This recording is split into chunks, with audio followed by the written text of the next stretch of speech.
એ બાપ પોતાના છોકરાના પાછળ ઊભો રહી ખભા ઉપર હાથ મૂકીને પૂછે છે છોકરાને, બેટા આજ મને કે આજ સૌથી વધારે ભાગ્યશાળી કોણ છે?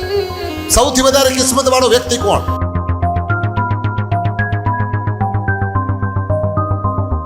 એ બાપે છોકરાને ખુરશી ઉપર બેઠેલો જોયો. છોકરાએ કીધું, બાપા 6 લાખની તો ખુરશી છે.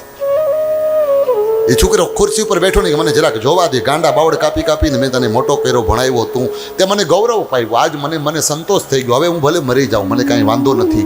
મને આંતરડી ઠરીને બાપ પાછળ આવ્યા, છોકરાના ખભા ઉપર હાથ મૂક્યા. ખુરશી ઉપર છોકરો બેઠો છે, ફૂલ ગ્લાસ વાળી બારી, એમાંથી ઈ અરબી સમુદ્ર ઘૂઘવાટા મારી રહ્યો છે.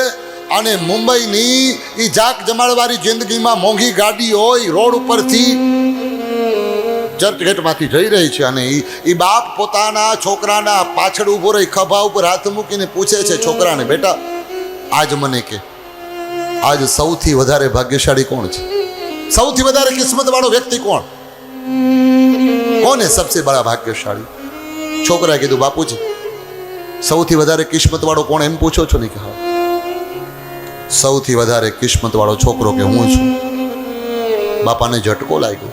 બાપને એવું લાગ્યું કે કદાચ મારું નામ લેશે, એના બદલે પોતાનું નામ લીધું. નહીતર આપણે એમ કહીએ ને, છોકરા આગળ વધે તો માવતર કિસ્મત વાળા છે, ભાગ્યશાળી છે, માવતર આવા દીકરા મળ્યા છે, એના મા બાપના કંઈક પુણ્ય હશે. બાપાએ બીજી વાર પૂછ્યું, તને પૂછું છું બેટા, ખભા ઉપર હાથ હતા બાપના, અને બાપાએ પૂછ્યું, તને પૂછું છું કે સૌથી વધારે ભાગ્યશાળી કોણ? છોકરાએ કીધું, પિતાજી સૌથી વધારે ભાગ્યશાળી હું. ને બાપાને દુઃખ લાગ્યું, બાપનું નામ ન લીધું, પોતાનું નામ લીધું.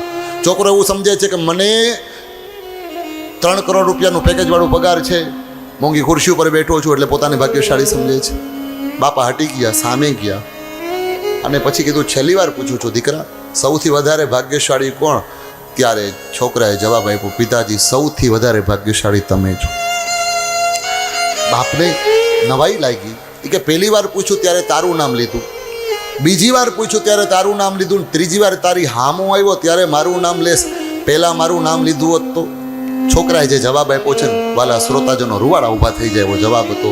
છોકરાએ કીધું, બાપુજી પપ્પા તમે પહેલી વાર મને પ્રશ્ન પૂછ્યો ને ત્યારે તમે મારી પાછળ ઊભા હતા, અને તમારા 2 હાથ મારા ખભા ઉપર હતા, અને તમે પૂછ્યું હતું કે આ જગતમાં સૌથી વધારે કિસ્મતવાળું કોણ?